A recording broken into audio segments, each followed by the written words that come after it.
John Ulzheimer is known as one of our nation's most recognized credit experts.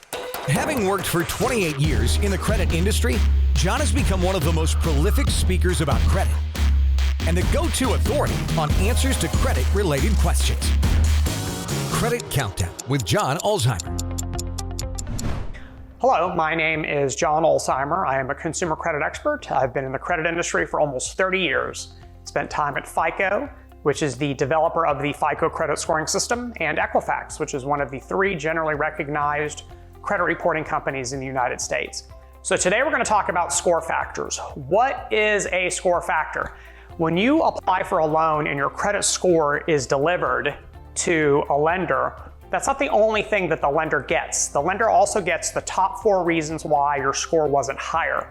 Those are commonly referred to as score factors. And so a proper way to describe a score factor, which some people get wrong, is the top 4 reasons why your score wasn't higher, not the top 4 reasons why your score was so low. Because you can have a score of 780 and have a bunch of score factors, and no one would ever call a 780 a low score, right? So score factors are just simply the reasons why your score wasn't higher, and they're in order of importance, meaning that if the score factors are delivered 1, 2, 3, then 4, then the top on the list is the number 1 reason why your score wasn't higher, the number 2 reason why your score wasn't higher, etc., etc. Most credit scores are going to include 4 score factors unless you have a really, really stratospheric high score like 830 and above is when you should start expecting to see fewer than 4 score factors because you're scoring so well on everything, there's nothing to tell you to do to make your score higher. Score factors are also commonly referred to as reason codes, okay? So if you've ever seen the term reason code, it's the same thing as score factor. What are they used for? Well, they're certainly not used by lenders to give people advice on how to improve their scores. That's not generally what lenders do.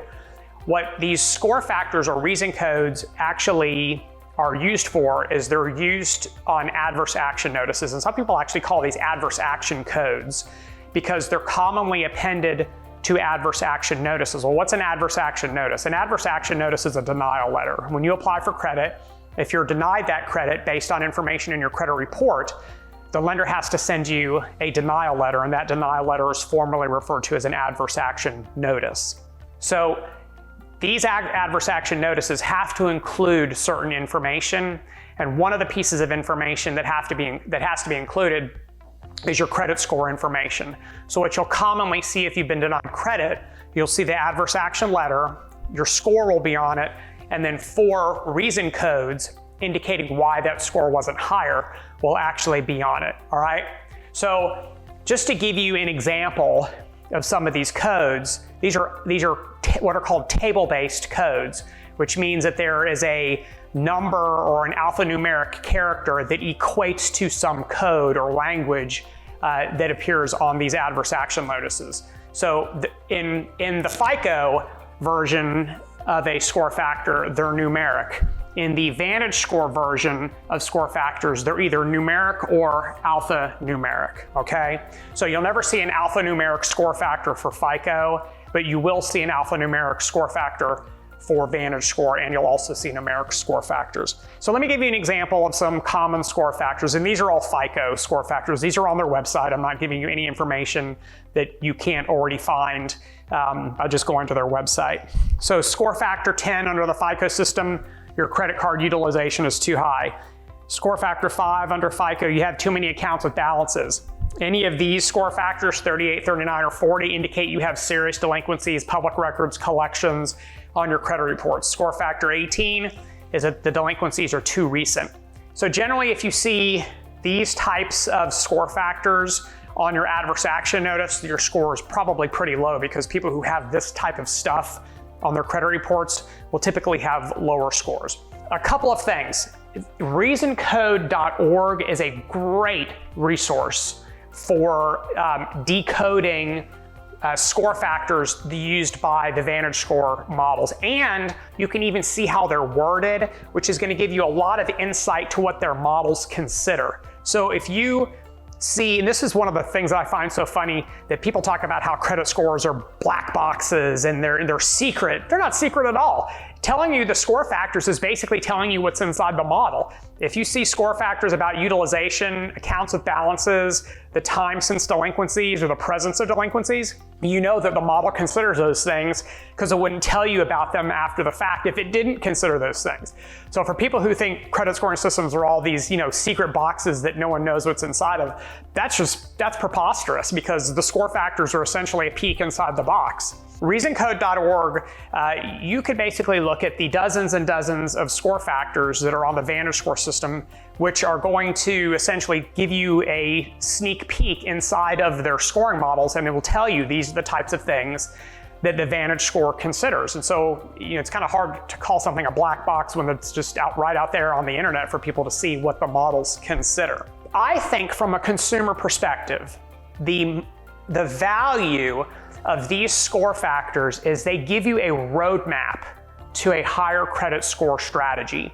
So for example, if I had a credit report and I had a score that was low, and a bunch of the score factors had to do with the presence of delinquencies, the recency of delinquencies, you know what I wouldn't do? I wouldn't worry about inquiries, because that's not even on the list of things that are impacting my score, the most important things impacting my score.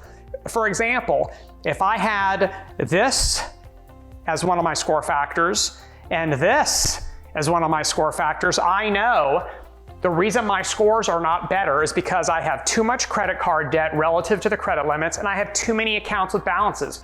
What's your strategy?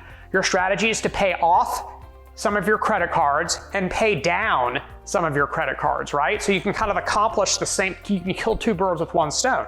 So these score factors are the answer to the question, how can I get a higher credit score? There's a lot of paths to a low credit score. People who have low credit scores don't all get there the same way, which means that the path to a higher credit score is going to be different for all those people. Some people it has to do with derogatory entries, some people it has to do with debt, some people it has to do with kind of a combination of both and some other stuff. And these are all things that are identified by the score factors that are delivered with your scores.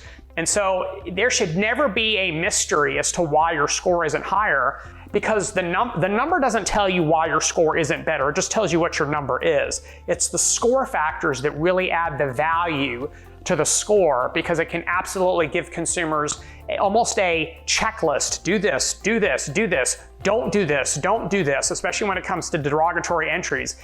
And if you can just follow the path that's been laid out in front of you by the score factors, you can't help but to have a better credit score, and a significantly better credit score, because remember, these are the top 4 reasons, not just 4 reasons, they're the top 4 reasons why your score isn't higher. So if you can tackle these things, it is a guarantee, it is a systemic guarantee that that number is going to be higher, whether it's a FICO score or a Vantage score. And some of them are going to be actionable. Obviously, paying down credit card debt is actionable. You can choose to pay down credit card debt assuming you have an income. You can't just snap your fingers and make derogatory stuff disappear, but you can stop missing payments and kind of put some time between yourself and the derogatory entry. So this is again, reasoncode.org, great resource for learning about score factors and give you a nice sneak peek inside of credit scoring systems. So if you have any questions about score factors, aka reason codes, aka adverse action codes, drop them down on the comments section below. We'll talk again soon. Thanks for watching. For more videos and credit tips from John Ulzheimer, go to www.tradelinesupply.com.